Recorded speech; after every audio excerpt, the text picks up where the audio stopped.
കണ്ണൂരിലെ പ്രളയരക്ഷാ പ്രവർത്തനത്തിനിടെ മരിച്ച രാജേഷിന്റെ മൃതദേഹത്തോട് അനാദരവ് കാണിച്ച സംഭവത്തിൽ നടപടി. പയ്യന്നൂർ തഹസീൽദാർ പോൾ കെ.പിക്ക് സസ്പെൻഷൻ.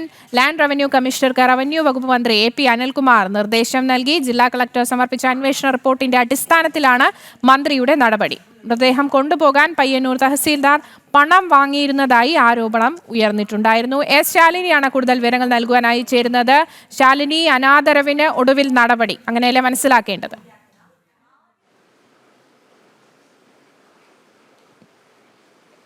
ആര്യ, തീർച്ചയായും അങ്ങനെ തന്നെയാണ്. ഒരു രക്ഷാപ്രവർത്തനത്തിന്റെ ഭാഗമായി കണ്ണൂരിലെത്തി ജീവൻ നഷ്ടമായ രാജേഷിന്റെ മൃതദേഹം അവിടെ നിന്ന് തിരുവനന്തപുരത്തേക്ക് കൊണ്ടുവരും വഴിയാണ് വലിയ രീതിയിലുള്ള അനാസ്ഥ സംഭവിച്ചത്. ഈ സംഭവം പിന്നീട് വലിയ രീതിയിൽ വിവാദമാകുകയും ചെയ്തിരുന്നു. ഇതിന്റെ അടിസ്ഥാനത്തിലാണ് ജില്ലാ കളക്ടറോട് കൃത്യമായ റിപ്പോർട്ട് നൽകാൻ റവന്യൂ മന്ത്രി അടക്കമുള്ളവർ ആവശ്യപ്പെട്ടത്. ഈ റിപ്പോർട്ടിന്റെ അടിസ്ഥാനത്തിലാണ് ഇപ്പോൾ നടപടി ഉണ്ടായിട്ടുള്ളത്. പയ്യന്നൂർ തഹസീൽദാരെ സസ്പെൻഡ് ചെയ്തുകൊണ്ടുള്ള ഔദ്യോഗിക ഉത്തരവ് ഇപ്പോൾ പുറത്തേക്ക് വരികയാണ്. Payyanur tahsildar Paul K P. ആണ് സസ്പെൻഡ് ചെയ്യാൻ ലാൻഡ് റവന്യൂ കമ്മീഷണർക്ക് റവന്യൂ വകുപ്പ് മന്ത്രി എ.പി. അനിൽകുമാർ നിർദ്ദേശം നൽകിയിട്ടുള്ളത്. ജില്ലാ കളക്ടർ സമർപ്പിച്ച അന്വേഷണ റിപ്പോർട്ടിന്റെ അടിസ്ഥാനത്തിൽ കൂടിയാണ് മന്ത്രിയുടെ നടപടി എന്നുള്ളതാണ് ഏറ്റവും ശ്രദ്ധേയമായിട്ടുള്ള കാര്യം.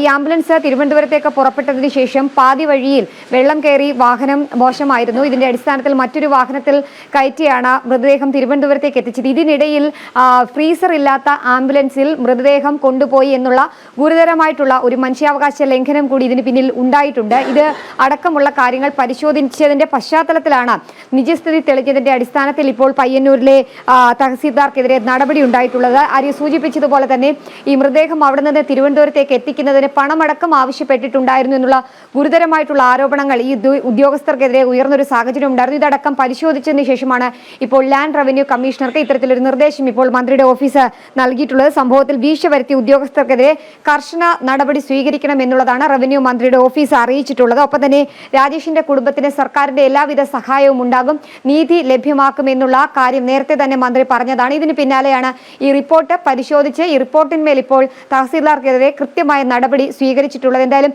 വലിയ രീതിയിലുള്ള വിവാദങ്ങൾ ഉണ്ടായ സാഹചര്യത്തിൽ കൂടിയാണ് രാജേഷിന്റെ മൃതദേഹത്തോട് കാണിച്ച അനാദരവിലും ഒപ്പം തന്നെ വീഴ്ചയിലും ഇപ്പോൾ നടപടി ഉണ്ടായിട്ടുള്ളത്. ആര്യ, ശരി, വ്യക്തമാണ്. എസ് ശാലിനിയാണ് തിരുവനന്തപുരത്ത് നിന്നും വിവരങ്ങൾ നൽകിയത്.